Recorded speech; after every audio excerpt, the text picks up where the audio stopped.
Hello, ഇത് കണ്ടില്ലേ? ഇതാ ഒരാൾ വരുന്നുണ്ട്. ഇത് വേറെ ആരുമല്ല, ഇത് നമ്മളെ ഫേമസ് പാമ്പ് പിടുത്തക്കാരൻ ഏഴിലോടുള്ള പവിത്രേട്ടനാണ്. പവിത്രേട്ടനിതാ എല്ലാ സജ്ജീകരണങ്ങളുമായി ഒരു സ്ഥലത്തേക്ക് പോവുകയാണ്. അപ്പോൾ സ്ഥലത്ത് ആരെയില്ലതെന്ന് നിങ്ങൾ കണ്ടില്ലേ?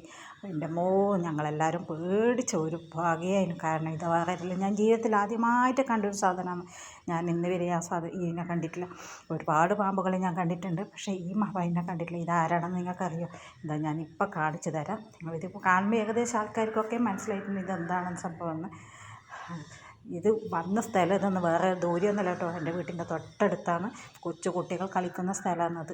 ഇതാ കണ്ടില്ലേ? ഇതാണ് ആ ബമ്പൻ. എൻ്റെ പത്തി വിടർത്തി ഒരു ചീറ്റിയിരുന്നു. ആകെ പേടിച്ച് ആൾക്കാരൊക്കെ കൂടിയിരുന്നു, ഒരുപാട് ആൾ കൂടിയിരുന്നു. എല്ലാവരും പേടിച്ച് 4 ഭാഗത്ത് പോവുകയതിന് ദൂരെയാണ് നിൽക്കുന്നത് എല്ലാവരും. കാരണം അതിൻ്റെ തൊട്ടടുത്തൊക്കെ എല്ലാവർക്കും പേടിയായിരുന്നു. ഇതെന്താ ചെയ്യണമെന്ന് ആർക്കും ഒരു കാരണം ഒരുപാട് ആൾക്കാർ ഇത് അടുത്ത് കണ്ടിട്ടുണ്ടാവും, അവർക്ക് പേടിയുണ്ടാവില്ല. പക്ഷെ ഞങ്ങളാരും ഇങ്ങനെ കണ്ടിട്ടില്ല. ആദ്യമായിട്ടാണ് ഞങ്ങളുടെ വീട്ടിൻ്റെ അടുത്തേക്ക് ഇങ്ങനെ ഒരു പാമ്പ് വന്നത്. ഒരുപാട് പാമ്പുകളൊക്കെ ഉണ്ട്. പാറയാന്നായാലും ഒരുപാട് പുല്ലും കാടുമൊക്കെ നിറഞ്ഞു കിടക്കുന്നത് കൊണ്ട് തന്നെ ഒരുപാട് പാമ്പുകളുണ്ട്. അപ്പോൾ ഇതാ പവിത്രേട്ടൻ എല്ലാ സജ്ജീകരണങ്ങളോട് പിടുത്തത്തിന് തയ്യാറായി നിൽക്കുകയാണ്.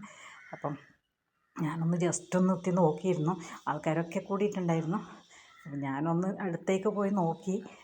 അപ്പോൾ കാണുമ്പോൾ തന്നെ എനിക്ക് നന്നായി പേടിയുണ്ടായിരുന്നു. എന്നാലും പേടിച്ചാണെങ്കിലും നിങ്ങൾക്കറിയണ്ടേ, ഞാനും ഈ കൂട്ടത്തിലുണ്ടായിരുന്നു. അതിന് വേണ്ടിയാണ് ഞാൻ വീഡിയോ എടുത്തത്. ഇതാ കണ്ടില്ലേ? അപ്പം പവിത്രേട്ടനെ എല്ലാ സജ്ജീകരണങ്ങളോട് ഇതേ ഒരു പിടിക്കുന്ന പിടുത്തം കണ്ട ഇതാ എത്ര കൂളായിട്ടാണ് പിടിക്കുന്നത്. എൻ്റെ അമ്മേ, നിങ്ങൾ ആരെങ്കിലും ഇങ്ങനത്തെ പാമ്പിനെ അടുത്ത് കണ്ടിട്ടുണ്ടോ? കണ്ടവരെങ്കിലും പേടിയുണ്ടാവും, ആർക്കെങ്കിലും പേടിയില്ലാത്തവരുണ്ടോ? കണ്ടില്ലേ? പവിത്രേട്ടൻ കൂളായി അതിനെ പിടിച്ച് അവരെ ആ ഒരു പാക്കറ്റിലേക്ക് ആക്കിയെന്ന്. എത്ര സമർത്ഥമായിട്ടാണല്ലേ! നമ്മളാണെങ്കിലും പാമ്പിനെ കണ്ടിട്ടുണ്ടെങ്കിൽ എണീറ്റ് ഓടും.